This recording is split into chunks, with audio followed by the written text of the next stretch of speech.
Au printemps 2011, la rivière Richelieu est sortie de son lit pendant près de 60 jours.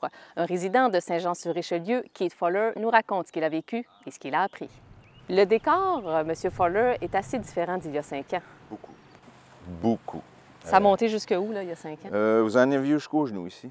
Ça a coûté au-dessus de 180 000 Vous avez eu 115 000 de subventions? À peu près, oui. On a un sous-sol complètement neuf.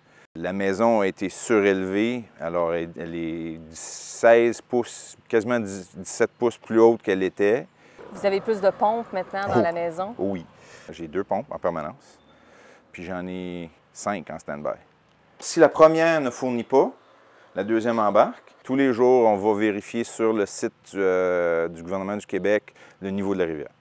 Avez-vous l'impression que c'est comme devenu un peu une obsession quand vient le printemps? Absolument. Oui. Jamais on a quelque chose, par la génératrice, flip de switch, va en dedans, flip de switch, puis tout...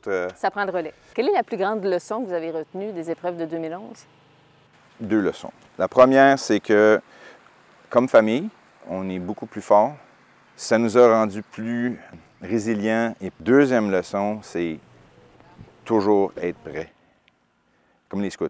On a aussi la trousse d'urgence telle 72 heures. 72 heures de nourriture et d'eau et de produits médicaux, etc., etc. Tous les documents importants sont maintenant au premier étage en haut, dans une boîte. Merci, M. Fuller. Je vais vous souhaiter des belles journées ensoleillées comme ça, souvent durant le printemps. Oui. Merci. Ça fait plaisir.